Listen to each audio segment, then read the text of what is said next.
So now comes to the mind games. Psychological warfare prophesied 4 years ago on one of my TikToks. I posted it on Facebook, I believe, as well. This is what they do. Cars moving, people leaving, going, moving, people using Bluetooth, people spying on you, stalking you, etc.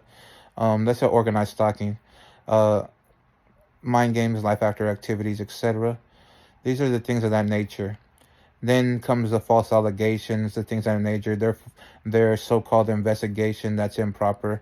But uh, anyways, the mind games come while they're sending witchcraft at me. I just felt it. They're probably related to some witches or working or talking to some witchcraft witches. All the witches again that have been rose against me have sent death, um, death curses to kill me. All I have done is block that energy and send it back. You know what I mean? So it's just returning what was not mine in the begin with. You know what I mean? Or protections reflecting it, or mirrors reflecting it, etc. So the people that are doing the mind games are working with witches, or related to witches, or connecting to witches. They're mad. I mentioned Candle and Conjure today, and I have evidence of Candle and Conjure, one of the biggest witch stores in town. My mom has set an FBI report on Candle and Conjure, and has a picture of them on one of her Facebooks, and had made an FBI report.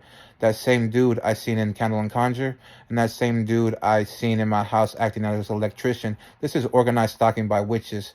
They're possibly connected to witches, possibly their families connected to witches, and possibly have opposition gang members that are active gang members, targeting me as an ex-gang member who lives with his mom.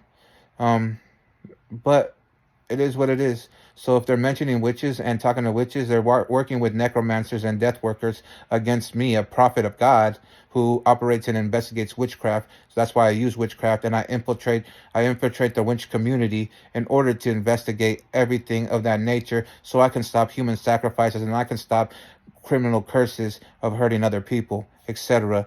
So this infiltration of investigation they use against me, trying to find information from social media, which is for entertainment purposes and spiritual purposes as well. These things they're twisting what I'm trying to investigate in their behalf.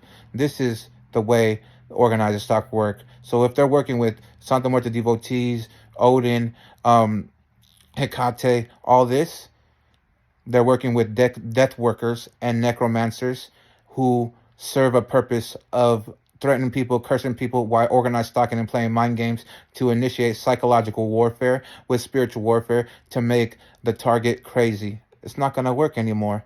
But anyways, this is the things of that nature. So this is organized stalking at its peak. There are Santa Muerte devotees in DHS. I have live streams of a DHS worker admitting so.